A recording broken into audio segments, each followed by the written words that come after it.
Yeah. The mics are on, please. Fake news. Let's start with the opening statement from Coach, and then we'll take questions after. Well, it's a big stretch of games coming up for us. Obviously, it starts with a home game. We got 2 tough road games, but Florida's playing their best basketball of the year right now. Big win over Tennessee, and then they play Kentucky down the wire at Kentucky. So we've got to play better than we did Saturday. We obviously got to do a good job with Castleton. I mean, he's one of the best players in the league. You know, he leads their team in all major statistical categories. He anchors their defense. They got the 10th best defense in the country on KenPom. So our offense is going to get tested, but you know, I think we've had 2 good days of practice. We're getting good production from our bench. You know, it's going to be a big test for us, though. So it's a big home game for us coming down the wire. We don't have that many more home games left, so hopefully we can get the crowd to come out. Student section hopefully be packed, because we don't have too many more left here in Coleman after this one. Questions? Mason. Coach, you said it all season, but what does it mean when Florida beats Tennessee that no wins are easy in the SEC? Yeah, I mean, there's really no easy wins. I mean, you look at, you know, some of the bottom teams in the league. I mean, LSU is at the bottom of the league. They gave us everything we could handle on the road there Saturday. South Carolina goes into Kentucky, wins at Rupp. So it's a good league. Every team's got really good players. Florida's a very good team that's getting better and better. They've got a new coach. They got a new system that, you know, took them a little longer to kind of, I'm sure, learn the system they want to put in, but they know what they're doing over there, and they got players, and they're playing their best basketball right now. So this is not going to be an easy win at all. James. Noah said that Castleton ranks up there with some of the best bigs in the country. You know, you guys have faced Sheboy, you guys have faced Drew Timme. You know, how do you see him compare with those guys, and kind of what's the strategy with playing bigs that are good up offensively? Yeah, I mean,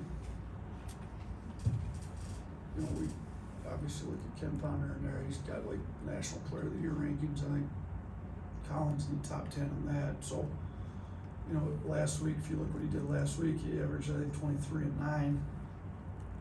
He's a big that's skilled, scores with his back to the basket, can face the basket, can drive you, can pass the ball well, leads him in assists, I believe. So, I mean, Charles has to do a good job. He's different than like a Sheboy. You know, Charles has a lot of size on like Sheboy. Charles doesn't have a lot of size on Collins. Collins, probably the same size Charles is. I mean, he's big, long, tall, athletic. So, I mean, he kind of gives a different dimension. So it's not like Charles' length is going to bother Colin all that much. So, you know, we're going to, obviously Charles will be our first matchup on him. You know, we're going to have other options. Charles has been in foul trouble in the past. You know, I'm not sure that too many of our guys guard him one-on-one, but they also have shooting all over the floor. So that's what makes it difficult. Like, they don't make it easy to double him because you don't want to give up open threes to these shooters that they've got on the floor, you know. So, I mean, it's going to be a tough cover. Our guards are going to have to put a little pressure on the ball. We're going to have to make it difficult to get him the ball where he wants it.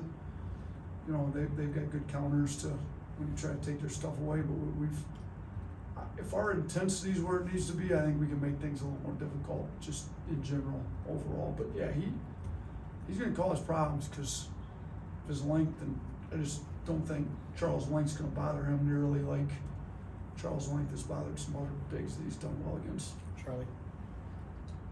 You talked about this being at home. You guys are obviously undefeated here. Just is there more to it than just being in a comfortable place and in front of your home grounds, or what's maybe led to the success at home? I mean, we got 3 losses, 2 are neutrals and semi-neutral. I only have one was on the road, but we haven't lost at home. I do think our crowd definitely, I mean, it's great for us when our student section's packed and everybody else and they're into it and cheering us on. I also think, I haven't looked at the splits, maybe you guys have the numbers. You know, we shoot in this gym on a regular basis. Obviously, we value the 3 ball. We're going to shoot a lot of shots. So we've had some pretty good shooting nights in here. You know, is it our guys being comfortable in the gym? Is it our crowd? Is it that we're I don't know, we've been pretty good at home and on the road both. We've only lost one true road game too, but hopefully we can continue to win at home, but it's gonna get tested here in this one. Katie? We just talked to Clowney and Sears, who had both gone through a little bit of a shooting slump, and Noah said that you can't lose confidence. Just how good was it to see both of them have good shooting performances on Saturday, and then how do you encourage guys to keep their confidence up and keep shooting when they're maybe going through a little bit of a slump? Yeah, I think it was big that they both shot it well. They need to see the ball go in. They both work really hard. You know, Ryland's been shooting the ball well, so it's good. Amari, Clowney. You know, I don't think you ever tell guys not to shoot the ball. Like that to me, that messes with their confidence. You're open, take it. Like, no, make sure we're taking good shots. That's, you know, the biggest thing. Let's make sure shots we're taking are quality, open, uncontested shots as much as possible. And then, you know, are our feet set? Are we stepping into is a shot that we should be taking? Are we in rhythm? And then after that, it's like, are you putting your shots up outside of practice? Are you getting up shots? If you are, every shooter who's ever played goes through some slumps here and there. I don't think getting shy and passing up open shots is the way to come out of a slump. So get in the gym, put your work in, trust your work, and shoot the open ones. Make sure you're taking good shots. Tony? Yeah. Charles looked really good off the jump against LSU, and then he got a little banged up a little bit. How is he doing? And then also just how encouraging was it to see him get off to such a fast start? Yeah, I mean, we had tried to get his legs back up on, you know, he's obviously 7 foot. Some of those guys, wear and tear goes a little harder on their bodies. So we had rested him in a sense. Like, we cut his reps in practice, told him only to shoot free throws outside of practice. That was it. I thought we got his legs back up under him. He's fine now. I think he had 2 good days of practice. He started out great. We found him on a couple lobs. He was looking a lot more explosive. So we need him to just be a lot more explosive. Like, he's athletic. He's just got to show it. He's got to play in a stance more. Be ready to show his athleticism, use it when he needs to, whether it's a block shot, catching a lob. I mean, you've seen him get up and down the floor pretty good too. We just need him to play a lot more athletic. We'll go on Zoom with Mike. Yeah, just what have you seen from Jaden Bradley? You know, these past few games, it seems like his minutes and scoring might be down a little bit from where it was. Yeah, I mean, part of that's Amari's playing better. I mean, you remember before Amari went out against Houston, Jaden was coming off the bench.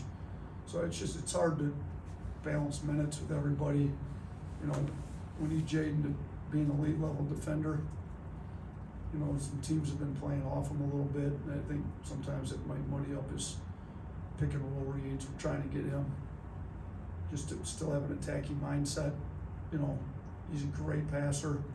Trying to put him in better spots to where he can really use his passing ability.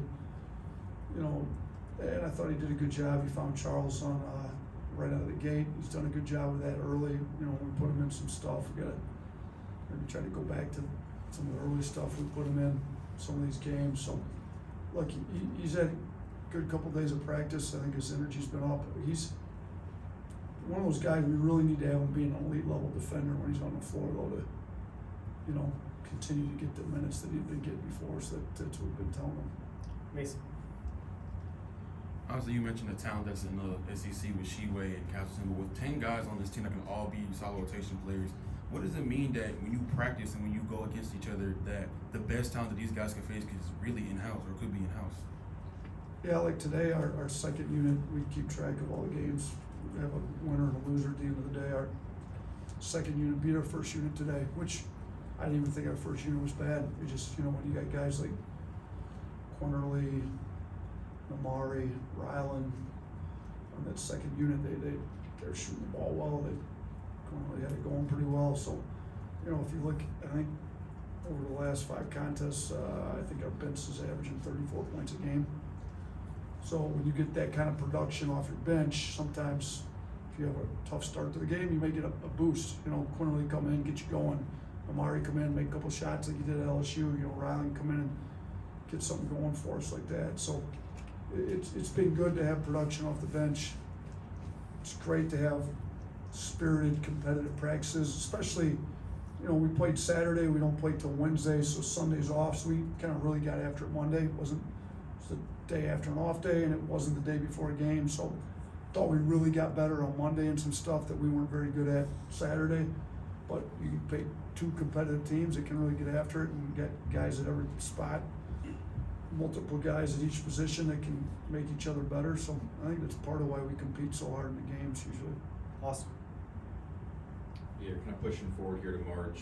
You know, going back to 2 years ago's team with this one, you know, what are similarities and differences, and what do you think maybe this team has to make a deeper run in March than the last one did? Yeah, I mean, our free throw shooting's a lot better. I mean, if you look at that team 2 years ago, we shot 11 to 25 at the free throw line. I think we were 93% last game at the free throw line. We've had pretty consistent free throw shooting.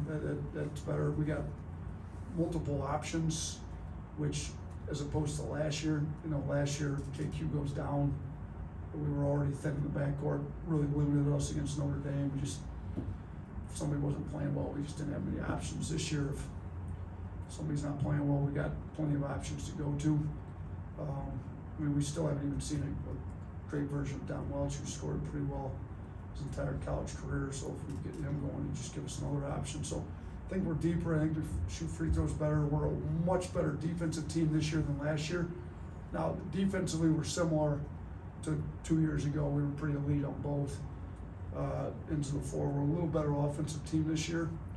So hopefully, with the amount of firepower, the depth, the versatility, and then the fact that, so if you're kind of comparing, this is our first year, there was no postseason play.